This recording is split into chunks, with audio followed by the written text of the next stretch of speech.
اعوذ باللہ من الشیطان الرجیم بسم اللہ الرحمن الرحیم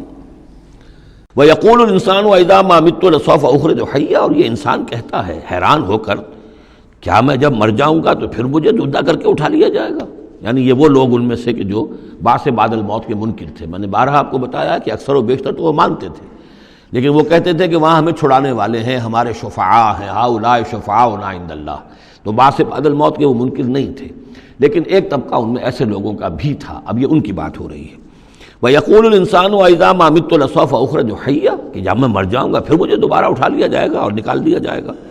أَوَلَا يَذْكُرُ الْإِنسَانُ، تو کیا اس انسان کو یہ یاد نہیں ہے، أَنَّا خَلَقْنَاهُ مِن قَبْلُ وَلَمْ يَكُ شَيْئًا، کہ وہ کچھ بھی نہیں تھا اور ہم نے اسے پیدا کیا ہے۔ تو کیا مشکل ہے ہمارے لیے دوبارہ اس کو پیدا کر دینا؟ کیا تھا وہ پہلے، اس کی کیا حقیقت تھی؟ یعنی جہاں سے ہم اپنے آپ کو جانتے ہیں وہ بھی ظاہر بات ہے کہ ایک نطفہ ایک ہے، اس سے ہمارا آغاز ہوا، یہ تو سبھی جانتے ہیں نا۔ تو اس سے اللہ تعالیٰ نے اگر انسان بنا دیا ہے تو کیا اللہ تعالیٰ دوبارہ تمہیں پیدا نہیں کر سکتا؟ فَوَرَبِّكَ، تو قسم ہے تیرے رب کی، لَنَحْشُرَنَّهُمْ وَالشَّيَاطِينَ، ہم جمع کریں گے ان سب کو بھی اور تمام شیطانوں کو، ثُمَّ لَنُحْضِرَنَّهُمْ حَوْلَ جَهَنَّمَ جِثِيًّا، اور پھر ہم سب کو جمع کر لیں گے جہنم کے گرد کہ یہ اپنے گھٹنوں کے بل گرے ہوئے ہوں گے۔ ثُمَّ لَنَنزِعَنَّ مِن كُلِّ شِيَّةٍ أَيُّهُمْ أَشَدُّ عَلَى الرَّحْمَنِ عِتِيًّا، پھر ہم ہر گروہ میں سے، ہر قوم میں سے پھر نکالیں گے کون ہیں وہ جو سب سے زیادہ اکڑنے والے تھے رحمان کے مقابلے میں۔ بلاؤ ادھر سے ابو جہل کو اور بلاؤ ادھر سے عقبہ ابن ابی معیط کو، ہر گروہ میں سے جو سب سے زیادہ اللہ کا کی اس کے ساتھ گستاخی کرنے والا اور سب سے زیادہ تکبر کرنے والا تھا، پھر اس کو آگے نکال کر نمایاں کیا جائے گا۔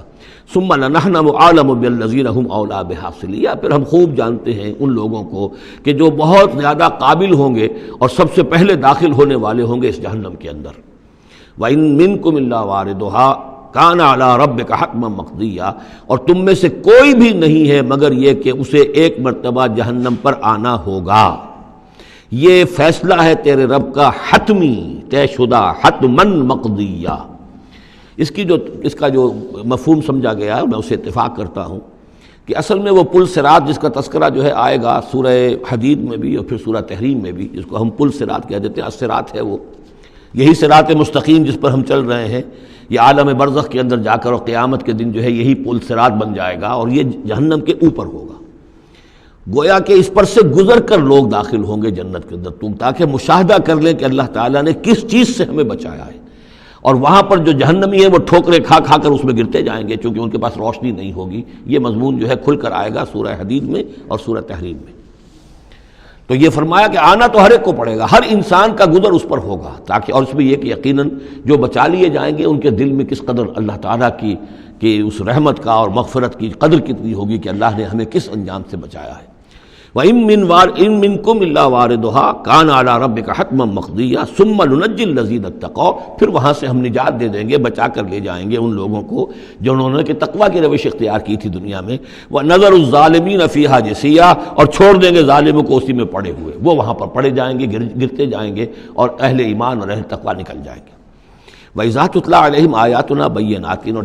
جب انہیں ہماری روشن آیات پڑھ کر سنائی جاتی ہیں، قَالَ الَّذِينَ كَفَرُوا لِلَّذِينَ آمَنُوا، تو کہتے ہیں یہ کافر لوگ اہل ایمان سے، اَيُّ الْفَرِيقَيْنِ خَيْرٌ مَقَامًا وَأَحْسَنُ نَدِيًّا، دونوں جماعتوں میں سے، دونوں گروہ میں سے کن کے مکان و مقام بہتر ہیں اور کن کی مجلسیں بہت اچھی ہیں۔ یعنی اے مسلمانوں دیکھو، تم اور تمہارے رسول محمد صلی اللہ علیہ وسلم اور ان کے گرد جو لوگ بیٹھے ہوتے ہیں، نہ ان کے پاس دنیاوی دولت ہے، نہ حیثیت ہے، نہ وجاہت ہے، ایک ہم ہیں۔ دیکھو ذرا ابو جہل کی مجلس جا کے دیکھو کتنی آباد ہے، بڑے بڑے چودھری لوگ آ کر اس کے پاس بیٹھتے ہیں۔ ذرا کہیں جا کر ولید بن مغیرہ کی چوپال دیکھو، اس کی چوپال جو ہے اس کی کیا شان ہے۔ تو یہ وہی بات جو کہ ہم سورہ کہف میں پڑھائے ہیں، جو دو افراد کے مابین مکالمہ ہوا تھا کہ اس نے کہا تھا کہ میرے پاس مال زیادہ ہے، انا اکثر منک مالا واعز نفرا۔ اسی طرح انہوں نے کہا کہ ای الفریقین خیر مقاما واحسن ندیا، کہ دو گروہ دیکھ لو تمہارے سامنے ہیں، ایک معلوم ہوتا ہے کہ مفلس ہیں، کلاش ہیں،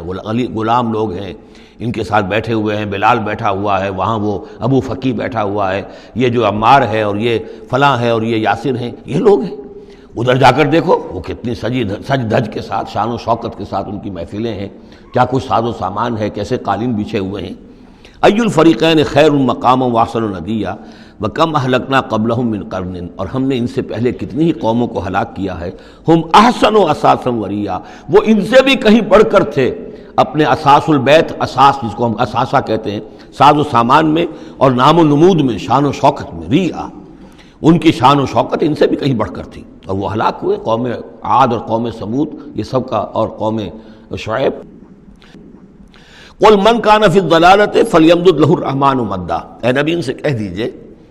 جو شخص بھی ضلالت میں، گمراہی میں ہے، تو اللہ کا یہ طریقہ ہے، قاعدہ ہے کہ اللہ تعالیٰ اسے پھر اور ڈھیل دیتا ہے، رسی دراز کرتا ہے، اس کو اور نعمتیں دے دیتا ہے۔ حتیٰ اذا رأوا ما یوعدون، یہاں تک کہ جب اچانک وہ وقت آ جائے گا کہ جس کے ان کو دھمکی دی جا رہی ہے، اما العذاب و اما الساعہ، یا تو دنیا میں عذاب آ جائے، عذاب ہلاکت، عذاب استحصال، یا قیامت، فسیعلمون، تب وہ جان لیں گے، من ہوا شر مکانا واضعف جندا، کہ کون ہے جو اپنے مقام اور مرتبے کے اعتبار سے بدتر ہے، اور کون ہے کہ جو لشکر اور اپنے لاؤ لشکر کے اعتبار سے کمزور تر ہے۔ اس وقت پتہ چلے گا کہ محمد زیادہ طاقتور تھے صلی اللہ علیہ وسلم، یا ابو جہل زیادہ طاقتور تھا۔ آخرت میں جا کر حقیقت کھل جائے گی۔ اس وقت تو یہ ایک سراب ہے، نظر آ رہا ہے، ایک ڈرامہ ہے، کھیل ہو رہا ہے، حقیقت جو ہوگی وہ منکشف ہو جائے گی اس دن۔ صدق اللہ العظیم۔